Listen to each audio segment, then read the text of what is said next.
Kaget, utang Indonesia nyaris 7.000 triliun rupiah? Apa dampaknya buat kita? Utang RI bengkak nyaris 7.000 triliun rupiah, masalah atau peluang? Indonesia lagi jadi sorotan. Bank Indonesia, BI, baru aja ngumumin kalau utang luar negeri, ULN, Indonesia per November 2024 tembus angka fantastis, 424,1 miliar AS$ atau setara 6.948 triliun rupiah, kurs 16.382,97 rupiah. Angka ini emang bikin kita mikir. Tapi sebenarnya apa sih makna di balik angka ini?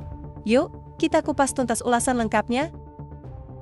Dari total ULN sebesar 424,1 miliar AS$ itu, pembagian utangnya bisa kita lihat kayak gini. 1. ULN pemerintah, 203 miliar AS$, 3.325 triliun rupiah. 2. ULN swasta, 194,6 miliar AS$, 3.188 triliun rupiah. Menurut Direktur Eksekutif BI, Ramdan Denny Prakoso, pertumbuhan ULN Indonesia di November 2024 lebih rendah dibandingkan Oktober 2024. Dari yang tadinya tumbuh 7,7%, year-on-year, turun jadi 5,4%, year-on-year. Kabar baik atau buruk, ya? Ramdan ngejelasin kalau ULN pemerintah sebagian besar dipengaruhi oleh masuknya modal asing ke surat berharga negara, SBN, internasional, plus penarikan pinjaman luar negeri. Jadi, duitnya dipakai buat apa aja? 1. Sektor jasa kesehatan dan sosial, 20,9% misalnya buat program vaksin, pembangunan rumah sakit, hingga layanan sosial. 2. Administrasi pemerintah, pertahanan, dan jaminan sosial wajib, 19,4% termasuk pengadaan alutsista, pengembangan administrasi digital, DLL. 3. Jasa pendidikan, 16,8% bangun sekolah, peningkatan mutu guru, dan fasilitas pendidikan. 4. Konstruksi, 13,5% proyek infrastruktur seperti jalan tol, jembatan, hingga pelabuhan. 5. Jasa keuangan dan asuransi, 9% untuk memperkuat sektor perbankan dan asuransi nasional.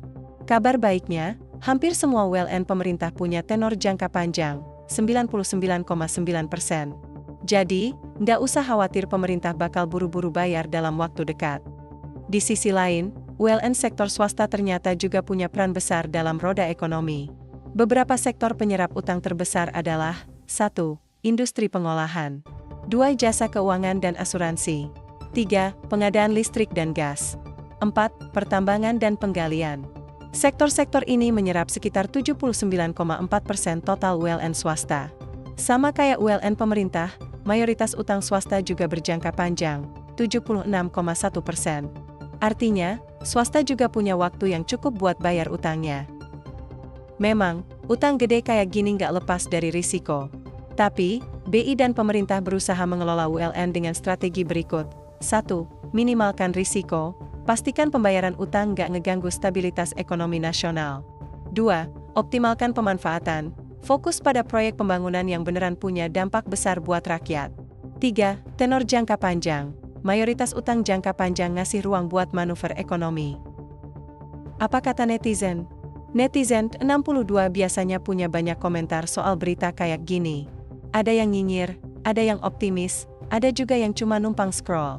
Beberapa komentar yang sering muncul misalnya, utang segini besar, apa nggak bikin negara bangkrut? Asal buat pembangunan bener sih, gue setuju aja. Pemerintah harus lebih transparan soal penggunaan dana utang. Nah, gimana pendapat kamu? Setuju nggak sama pemanfaatan ULN ini?